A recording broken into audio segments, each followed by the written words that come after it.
Peter. I was on 93.7 The Fan yesterday, afternoon drive with Andrew Filipponi, and it was suggested. This wasn't my idea, but I liked it enough to file it away, think about it, maybe write about it at PFT. Promote Mike Munchak to head coach of the Pittsburgh Steelers and trade Mike Tomlin to someone else. And I'd never thought about it from the standpoint of the team that has the head coach under contract affirmatively trading him. It usually happens when someone else wants him. It kind of blew my mind. But you know what? Ben Roethlisberger has come out aggressively in favor of doing everything possible to keep Mike Munchak. He says, write letters to Art Rooney, do whatever you can to keep Mike Munchak. The offensive line has been great with him around.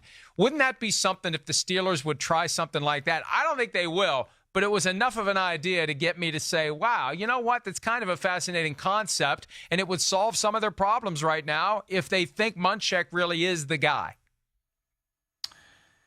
It's a really interesting thing. Obviously, I never thought of that until you mentioned it, Mike. I just look at the Pittsburgh Steelers. 3 coaches in 50 seasons. We're coming up in 3 weeks on the 50-year anniversary of the hiring of Chuck Noll by the Pittsburgh Steelers. They take pride in continuity, in longevity, and they're invested in Mike Tomlin as the leader of their team. I believe that Mike Tomlin has some business to do to both reclaim the locker room and either to fix or to abandon ship on Antonio Brown. But I would be very surprised. I'd really have to think about that one, about whether that's the best idea for the team or not.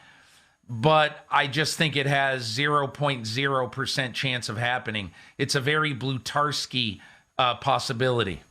I think that the firing of Joey Porter last week was kind of a shot across the bow at Tomlin because they were close. And I never think that any of these decisions are made by the head coach in Pittsburgh. I always feel like it's made 1 or 2 levels higher than the head coach. But, you know, I understand that they've had 3 coaches in 50 years. It's become part of their identity, but I think that can be dangerous, right?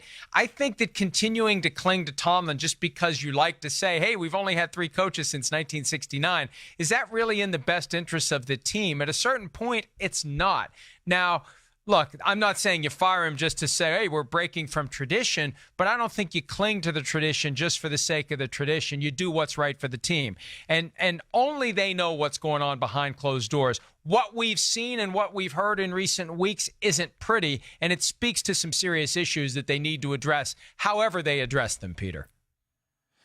You know, it's interesting. I just recorded a podcast conversation with Aditi Kinkhabwala of NFL Network, who has been around the Steelers since 2012, and especially this year an awful lot. She's got good sources in the building, and she believes that there's some significant problems beyond just Antonio Brown in that building and on that team. It'll be any Steeler fan. I'm not promoting my podcast necessarily, but I just think we got into some really deep issues about some of the things that are wrong with that team on the Peter King podcast, which will be up tomorrow. But I also But you're not promoting this, it, Mike. No, not at all. I would never do that. I never promote something that selfishly of mine. But Mike, I think the one thing right now that the Steelers have to look at, I mean, isn't it interesting that Ben Roethlisberger has been the MVP of this team, not since 2009 in this player voting? I mean, what does that tell you? I mean, every year he's one of the best quarterbacks in the league, and the quarterback is always the MVP. But the Steelers never vote him the MVP of this team. Yeah, it's like why did Juju Smith-Schuster win it over Antonio Brown this year? Isn't that a little bit of a sign? And so there are things roiling beneath the surface that, in my opinion, Mike Tomlin has got to get a hold of. And when he meets his team again, assuming he stays coach, he meets his team again in April. I'm just telling you, that has to be job 1 on the Mike Tomlin list. They got to do it before April. They got to do it before April, Peter. They got to get Antonio Brown, Ben Roethlisberger, Mike Tomlin in a room and figure this out, because my understanding is this really is a Ben versus Antonio issue, no matter how much Ben tries to publicly deny it. Ben doesn't like Antonio at this point. He thinks he's entitled, and that was the root of what happened a couple of weeks ago. And they've got to figure it out because March 17, $2.5 million is due to be paid to Antonio Brown.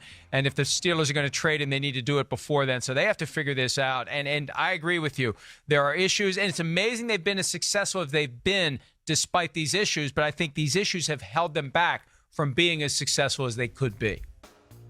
No question about it. And I think what I suggested in my column this week, Mike, in Football Morning in America, wait until all the dust settles. Wait 4, 5, 6 weeks. Someday in February, Mike Tomlin's got to go have lunch with Antonio Brown at a place where nobody knows who they are. And they just have to have this conversation. Are you in or are you out? Hi, I'm Mike Tirico, and thanks for watching. Make sure to hit subscribe for the latest news and highlights from NBC Sports.